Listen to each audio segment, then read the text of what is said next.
এবারে সহকারী প্রাথমিক শিক্ষকদের কর্মবিরতির খবর জানাতে ময়মনসিংহ থেকে সরাসরি যুক্ত হচ্ছেন সহকর্মী বাবুল হোসেন।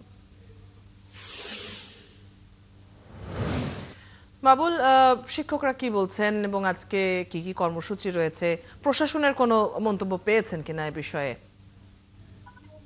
স্থানীয় প্রশাসন থেকে গতকাল সভা করে যেটি বলা হয়েছিল যে আজ থেকে জেলার যে 2140টি সরকারি প্রাথমিক বিদ্যালয় রয়েছে সবকটিতেই বার্ষিক পরীক্ষা হবে। তো আমরা সকাল থেকে যেটি দেখেছি যে বেশিরভাগ স্কুলেই আসলে পরীক্ষা হয়েছে এবং যেখানে যেখানে পরীক্ষা হয়েছে আসলে যারা অভিভাবক রয়েছেন তাদের চাপের মুখে বিদ্যালয়ের যে প্রধান শিক্ষক তিনি এই পরীক্ষা গ্রহণ করতে বাধ্য হয়েছেন এবং যারা আন্দোলনরত যারা সহকারী শিক্ষক তারা বলছেন যে তারা তাদের কর্মবিরতি চালিয়ে যাবেন এবং যতক্ষণ না পর্যন্ত তাদের সেই দাবি আদায় হচ্ছে ততক্ষণ পর্যন্ত এই আন্দোলন চলবে।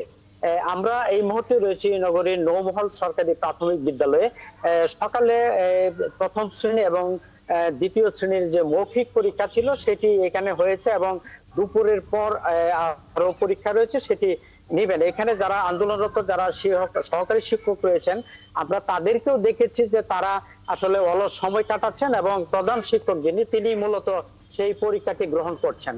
তো আমরা একটু এবং এটি নিয়ে কিন্তু এক ধরনের অচল অবস্থা বলা যায় যে কোন যে সমস্ত স্কুলে এই বাচ্চাদের অভিভাবক এবং শিক্ষার্থী যারা রয়েছে তারাই এক ধরনের অস্থিরতায় তারা ভুগছে যে আসলে কখন কি অবস্থায় দাঁড়ায় এবং যারা এই পরীক্ষা নিচ্ছেন যারা প্রধান শিক্ষক তারাও আসলে অভিভাবকদের এক ধরনের চাপের মুখে রয়েছেন এবং আন্দোলনরত যারা শিক্ষক তারা রয়েছে নেতৃবৃন্দের চাপের মুখে। তো আমরা একটু নৌমহল সরকারি প্রাথমিক বিদ্যালয়ের প্রধান শিক্ষকের কাছে জানতে চাই যে এইখানে যে আন্দোলন চলছে তো এর মধ্যে আপনারা কিভাবে পরীক্ষা নিচ্ছেন আর যারা সহকারী শিক্ষক তারা আপনাদের সহযোগিতা করছে কিনা?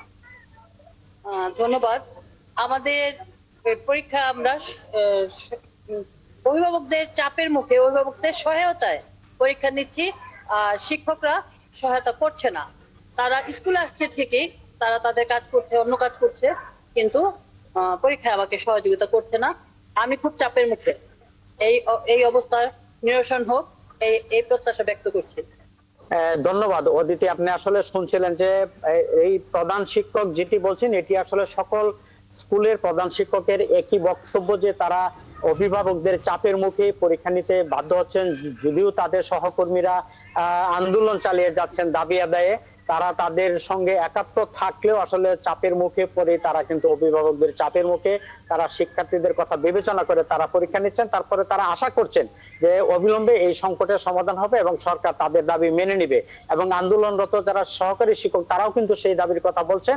তারাও আশা করছেন যে তারা পরীক্ষা নিতে চান, স্কুলে স্বাভাবিক কাজকর্মে অংশ নিতে চান, কিন্তু তারা চান যে অবিলম্বে এই সংকটের সমাধান হবে। বাবুল, আপনার মাধ্যমে আমরা জানছিলাম